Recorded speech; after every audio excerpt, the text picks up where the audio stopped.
So my name is Nick Sireau, and I am the chair and CEO of the AKU Society, which is a patient group that works on the ultra-rare disease alkaptonuria.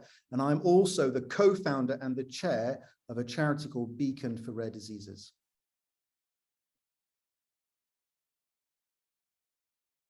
Received the diagnosis for two of my children with the ultra-rare disease alkaptonuria. This was now over 22 years ago.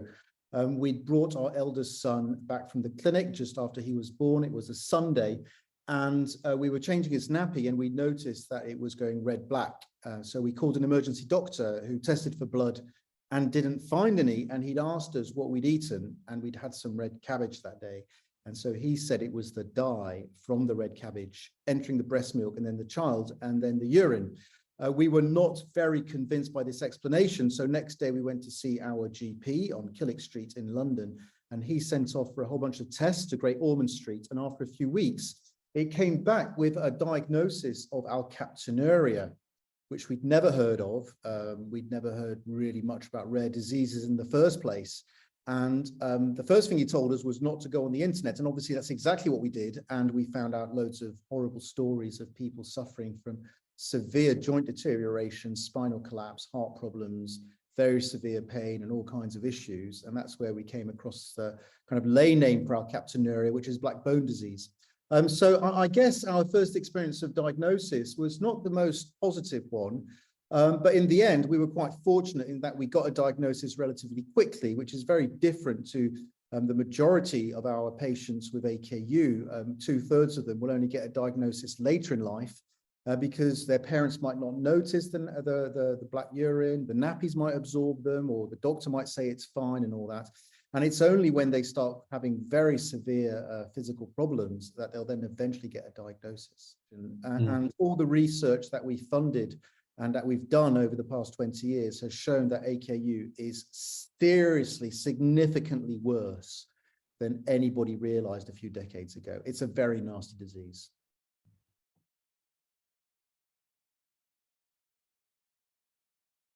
Challenges in ultra-rare diseases are quite different to the one in the less rare diseases. I think an ultra-rare disease is generally one that affects fewer than 1 in 10,000 or 1 in 20,000.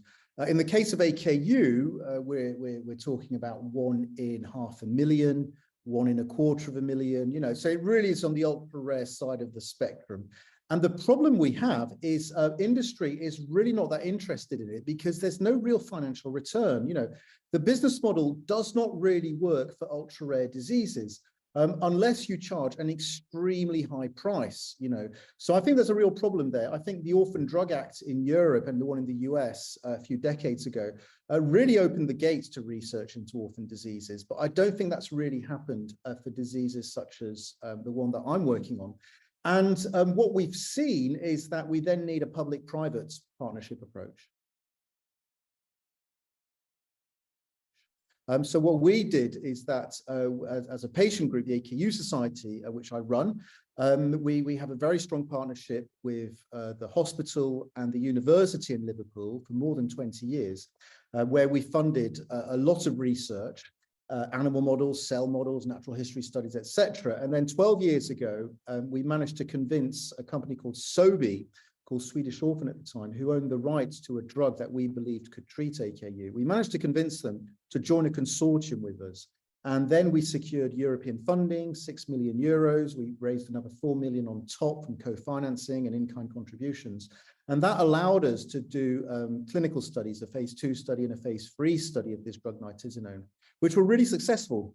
They showed clinical significance, and so the drug was approved by the European Medicines Agency 2.5 years ago. So it's now available to all UK patients, all patients across Europe, etc. Which is really good. But that needed public funding, and it also needed setting up a consortium with hospitals, universities, patient groups.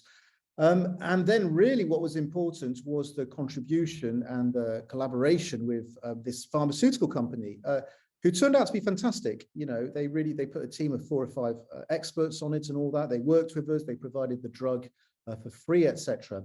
But for them, they knew that their patent for the drug was running out in 2017. They knew that the financial return would be maybe break even, maybe a bit more. We don't really know.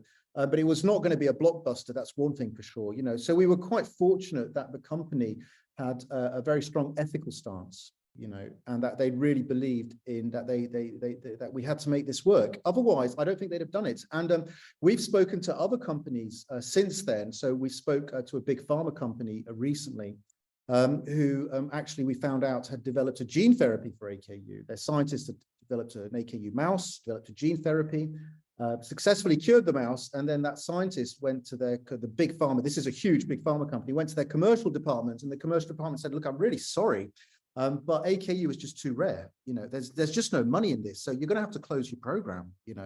And obviously, from our point of view as a patient group, we see a gene therapy as the holy grail for us. So to see that closed down was just devastating. But that's the way things work. And, so some companies are very hard-nosed business bottom line. Other companies, I think, have a more kind of ethical approach to things. And so it really depends on who you end up working with, So I think there's a real problem there in ultra-rare diseases.